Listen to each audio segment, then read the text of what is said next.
Current events have shined a spotlight on our southern border. Today, we are casting that light onto the important business relationship between the U.S. and Mexico, and an interesting real estate story that's unfolding in the industrial sector. On this episode, we pick up a recent CBRE flash call featuring members of our team who cover the industrial market on both sides of the border. Welcome to the Crossroads of Opportunity. Coming up, Crossroads of Opportunity, the industrial boom along the U.S. Mexico border. I'm Spencer Levy, and that's right now on the Weekly Take.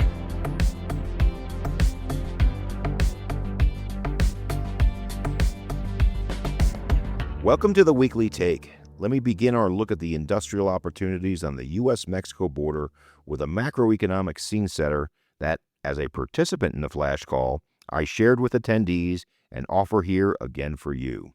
The opportunity right now in cross-border trade between Mexico and the United States is significant.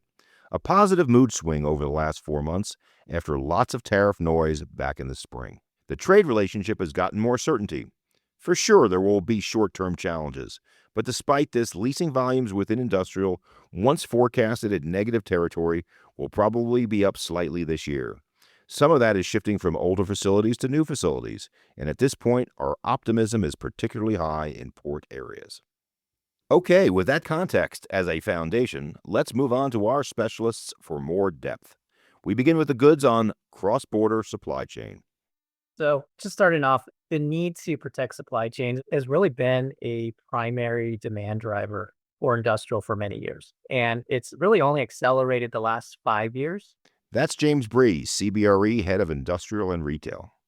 One way to protect supply sourcing is, like we're going to talk about a lot, onshoring manufacturing in the U.S., but significantly in Mexico, and it's happened a lot over the last 5 years. That's increased imports into the U.S. from Mexico quite a bit. Right now, over 51% of goods imported from Mexico come through the Laredo crossing. And in 2024, on a monetary value, imports ranking of all the ports in the U.S., Port Laredo was actually #1 import location in the U.S., more than the Port of Los Angeles or JFK's air cargo hub. So this import volume over the past few years has really had a positive demand effect on markets, both sides of the border, but really a good effect on leasing activity on markets, what we call the NAFTA Superhighway or Interstate 35. If you take a look at every market along I-35, leasing activity in 2024, compare it with 2023, that leasing activity was 10% higher last year than in 2023. The primary beneficiaries are really those three big markets along I-35, Dallas, Chicago, all demand. But the really big beneficiary is that market right in the middle, and that's Kansas City. Kansas City finished 2024 as the top growth market, which means they absorbed the highest percentage of their existing inventory compared to any market last year. That was last year. Another thing that we're going to talk about a little bit is uncertainty from tariffs. USMCA coming up for expiration essentially in 2026 or renegotiation. That has caused demand to decrease a bit in those I-35 focused markets. Again, if you add all those markets up, it's down about 6% compared with this time last year. And we've also seen a dip in import volume through Laredo, where JFK and O'Hare has actually passed them. Net absorption down in border markets. Laredo's down about 16% this year. El Paso's down about 25% this year. That 3PL activity from companies that focus on cross-border trade has slowed down some. Most of these companies are tied to European and Asian manufacturing. They're definitely on a wait-and-see approach right now. Good news is if we get some of that trade clarity, which I think is already happening, we could see a turnaround there. In terms of other markets with ties to Mexico trade, we see less impact as we go further north. Leasing's up in Chicago 10%. Kansas City's still one of the best performing markets. Leasing's up 28%. A lot of growth in U.S. manufacturing, overall 3PL demand. As James mentioned, new supply chain reality, right?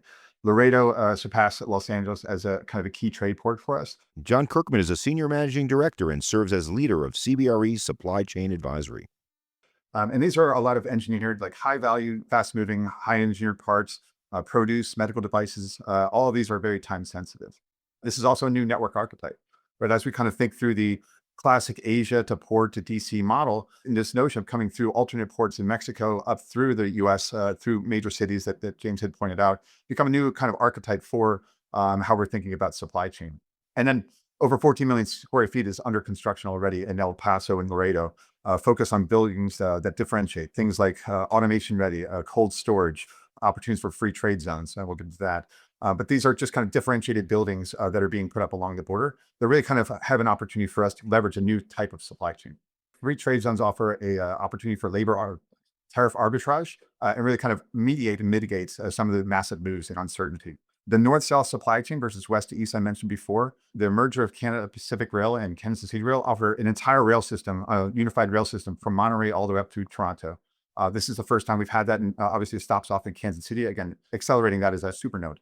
So as we think about Kansas City, easy access to rail yards in Kansas City, free trade zones are popping up. Americold just spent $127 million building out cold storage facilities. And obviously the key corridors for I-35 and I-70 are aspects of that as well. There are challenges though, right? So as we think about that, dwell times along the border are increasing as the traffic and as things move across the border. There's a lot of variability and variance in terms of dwell times, and that has high impact to these fast-moving, time-sensitive items. As mentioned before from our colleagues, the growth is far outpacing our infrastructure capabilities. So as we kind of understand that the infrastructure is actually struggling to keep pace. That's changing. Its investments are being made to allow that to open up new opportunities, but it's still something we're paying attention to. And then lastly, the uncertainty. I think as we consider this, the uncertainty of where tariffs are going, which way they're going, we have a little bit more clarity now, but as we monitor that, it does have impact to how we think about the supply chains coming across the U.S. border. Lots of opportunity, new supply chain archetypes, some challenges, but plenty of opportunity, and we're certainly bullish on that.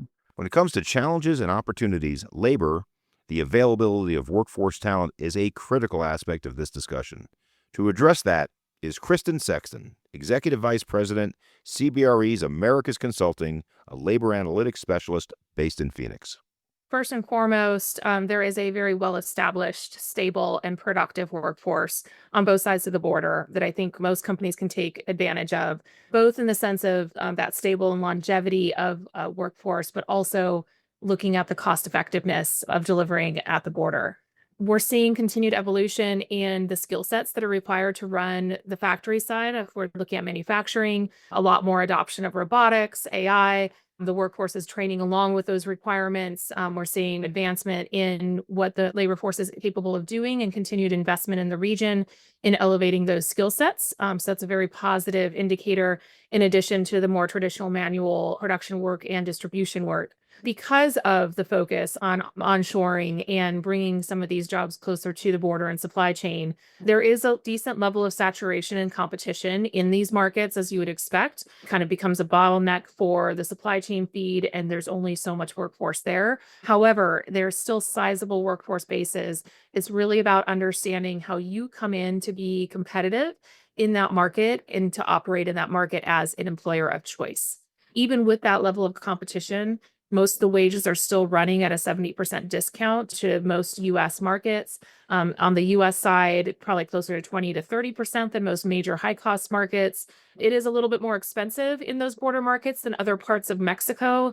If we're going to go into more, emerging locations or mid-Mexico, it's about a 12% premium to be near the border, but still, again, about a 70% savings to most U.S. major markets. From a labor perspective, we're seeing a lot of adoption around automotive, aerospace, and electronics, and of course, some major openings over the last 5 years really driving some of that workforce growth. From a metric perspective, looking at just what the size of these workforces are, I think is important. So most of these major markets have a population of manufacturing skills, as an example, well over 240, 250,000 people. So a lot of skill-based talent, as we discussed, sustainable, scalable market for these positions. We see that as well on the distribution and transportation side.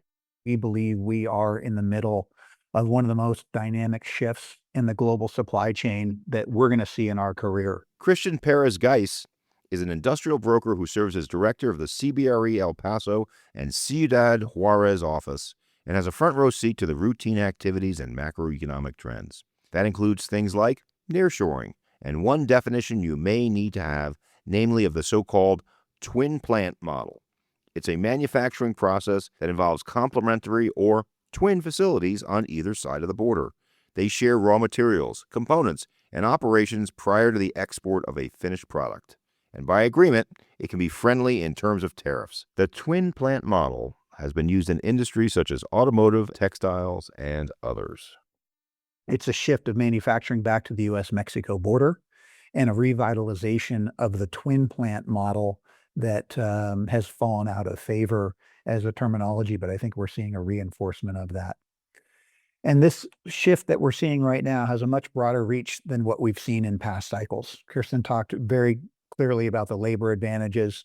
I think those labor advantages, along with what John Kirkman discussed on the logistics, are the two fundamental drivers of what continues to be the importance of the U.S. Mexico border markets. And those haven't changed in the last 50 years. I think, if anything, as we're talking about labor availability and skill availability in the United States, Mexico being a shop floor with an incredibly talented and increasingly sophisticated workforce just begins to play a much more important part in the North American perspective of how we begin to make things and how we secure our supply chains. The northern border markets are dominated by Monterrey, Juarez, and Tijuana. Each market has a distinctive character, and our clients are making pretty clear decisions on where they want to go and why they're choosing one market over the other. And they're, in many cases, complementary.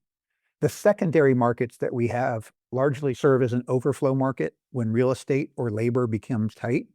There's some important clusters in certain areas, like automotive in Saltillo, and in Chihuahua City, we have a large aerospace cluster.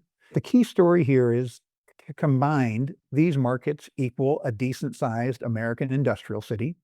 It's spread over 2,000 miles and in 13 different cities. And if you look at the opportunity for growth in these areas, and importantly, you look at the growth that we have seen, which I'll get to in one moment, the setup is almost perfect for the next wave of nearshoring that's coming in. The general shift towards an improvement in these northern border markets, using Juarez as an example, fundamentally started when China and Mexico had some wage equalization starting in 2011 and 2012, coming out of the global financial crisis. And we were on a pretty normal path going into 2018. The reason that we mainly had this huge drop in the vacancy rate wasn't necessarily because of overall demand being strong, but we didn't have modern construction that was going on in these border markets to the degree that we've seen since 2018. And 2018 is an very important pivot point for this wave. And I believe that marks the beginning of the first wave of modern nearshoring. And the reason that I call this modern nearshoring is we are seeing different types of facilities, different types of users, and different types of products coming into the market. A key point for me is getting out of China. This is a comment that comes up from clients time and time again as we're out touring these markets. And when you start to dig into why they are looking at putting a factory into Mexico, there is some version of our customer or our client is telling us to move manufacturing production out of China. This was triggered by the 2018 tariffs, which we've talked about. And the first movers here were very clearly the Chinese, the Taiwanese, and other Asian firms that were directly impacted by those 2018 tariffs and had to get their production out of China quickly. The activity showed up, the real estate activity and net absorption showed up in the border markets coming out of COVID. And in many cases, there's been a discussion of really being a COVID-driven supply chain change that has driven it. I think this is wrong. We've really been focused more on the tariffs, and the tariff impact is what we've yet to see fully play out. The COVID impacts have yet to be felt by the US and the European firms who were about to make their moves into Mexico, but ran into challenges with an expected recession in 2022, the Mexican elections and some follow-on issues, the US elections, and then our tariffs and the continued 90-day pauses that we're seeing. These macro events over the last 2 years have dramatically slowed client relocation and production decisions. And then the inflationary pressures on labor and real estate in northern Mexico has caused for the cycle of older, less valuable production to begin moving out, while the relocation of new investment coming in has stalled. And that's one of the key challenges that we're going to see as this second wave begins to reactivate. It is a great setup for tenants needing available labor and real estate, but it's certainly causing challenges for investors who own real estate right now, and we're seeing a pretty dramatic drop-off in real-time leasing activity. I think the fundamentals of what we're seeing is really a revitalized twin plant model. The link between Mexico and the U.S. border markets is only getting stronger. El Paso, Laredo, Otay Mesa are playing incredibly important roles in the relationship between real-time manufacturing in Mexico and what we're seeing happening on the U.S. side as it extends those supply chains into the interior border markets. And the way that that's showing up in a lot of these markets is an additional distribution component being overlaid with our warehousing. And this is causing a flight to size on the U.S. side of the border. More sophisticated manufacturing on the Mexican side is creating clients to make a more sophisticated distribution-focused decision for their product once it's crossed the border. Now we head further into three markets on the cross-border zone that have emerged as key industrial players: Monterrey, Juarez, and Tijuana. We start in Monterrey, a growing metropolitan area with a young population of more than 5 million people and counting. Here's Ramon Flores, a CBRE Executive Vice President, Mexico Northeast Division. Monterrey is the most important industrial real estate market in Mexico, and it is a manufacturing hub for consumer products to be sold in the U.S. market. Because of its strategic location near the border with the U.S., its quality of services and skilled labor, it constantly attracts global corporations with manufacturing needs. In recent years, the Monterrey market has experienced a strong growth in its market fundamentals. Absorption, market rent, and deliveries were as high as double in peak years. Recently, the market has slowed down due to uncertainty with tariffs and the coming negotiation of the USMCA treaty. But we are expecting a second wave of nearshoring, probably by the end of this year or in the first half of 2026, once trade conditions are clarified. In the past, Monterrey was known as a destination mainly for light manufacturing operations and mostly for U.S. corporations. Now, the current trends are moving to more complex manufacturing operations like food and beverage, personal care, and heavy machinery, just to mention a few. Also, activity on investment for corporations from China and Europe is notable. Another current trend is the demand for space for Chinese 3PLs and e-commerce. Investors and developers from China are also moving in the market with requirements. Of course, we're facing some challenges in this market, mainly with infrastructure, as there is a shortage of power and water. These are mainly serviced by the Mexican government and faced a lack of investment in their capabilities in our last presidential term, making the current grid of services reaching capacity of the system. But the market is responding with investment in the sector by private corporations. We should be ready to offer viable solutions when the next growth cycle starts. Juarez, also called Ciudad Juarez, is a major industrial market with significant infrastructure advantages, including direct connections to El Paso on the Texas side. Andre Sandoval, a CBRE Executive Vice President, repping landlords and tenants, covers the combined territories. The Juarez industrial market is approximately 100 million square feet, and combined with El Paso, we see it as a binational market with 180 million square feet. In the last 4.5 years, the Juarez market grew by 40%, from 71 million square feet to 100 million square feet. The most important change we have seen in our market in the last 5 years has been twofold. First, requirements have doubled in size from where they were 10 or 15 years ago.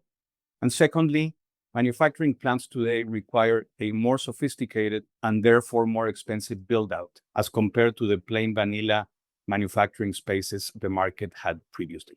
Current challenges previously mentioned are the tariff uncertainty and lagging infrastructure to support the continued expansion of industrial occupiers. Today, Juarez is ready for the next phase of growth. The market has plenty of new space available and equally as important, an abundant, skilled labor force. And finally, Tijuana, a city that may be known for other things traditionally, but has emerged as an industrial destination with a growing population, rising demand, and desirable proximity and access to California. Here's Senior Vice President Rafael Garcia Roviros, who joined CBRE last December to help establish an office in Tijuana. Tijuana is the second largest border market, roughly 105 million square feet. The market has grown significantly in the last 5 years at a rate of approximately 8.5% annual compounded growth rate. Tijuana has the highest lease rates and the lowest cap rates of any border market, so it is definitely a market desired by investors. We believe the fundamentals for Tijuana are very, very strong. It has a young and growing population with tremendous expertise in manufacturing. Companies in Tijuana make artificial heart valves, automobiles, consumer electronics, aircraft parts, medical devices. It's the #1 manufacturer of medical devices in North America, and furniture. So we have a very broadly diversified industrial base. And most importantly, we're very close to California, a huge consumer market that has high regulation, high labor rates, and higher lease rates than Tijuana, which makes Tijuana a spectacular place to manufacture. In addition to that, we're very close to the ports of LA, Long Beach, and Ensenada, allowing companies that have inputs from Asia manufacture in Tijuana. What's happening in Tijuana now? Changes in laws in the United States have basically shut down the fulfillment industry in Tijuana. That was accounting for about 30% of net absorption in the last few years, and now it's basically dead. Electronic contract manufacturers are buying Mexican plants, and those companies, primarily from China, are looking to expand their operations of manufacturing in Mexico. Clear example is a company just purchased the Bose corporation manufacturing facilities in Tijuana. They make speakers for automobiles. What are the challenges today in Tijuana? Well, the market is oversupplied right now. In 2022, 23, when the market was absorbing a lot of space, developers starting the entitlement process, which takes 2 to 3 years. That product is hitting the market today. And because of tariff uncertainty, the market has slowed down to a crawl. So we're going to have some oversupply for the next couple of years. Suitable land for large-scale development is very expensive in Tijuana. It's hard to take infrastructure there. And tariffs and infrastructure concerns are driving caution for the market. For more on the subject of this episode and related content, check out our website, cbre.com/theweeklytake. And look for more about the crossroads of opportunity at cbre.com as well. Before we sign off, I'd like to thank our colleagues who arranged this call, including John Morris, President of CBRE Americas Industrial and Logistics, who moderated the live discussion. We'll be back next week to keep delving into current economic headlines, followed by more informative investing and capital markets insights, including from one of the biggest institutional investors in the U.S., and more global takes from overseas. For now, thanks for joining us. I'm Spencer Levy. Be smart, be safe, be well.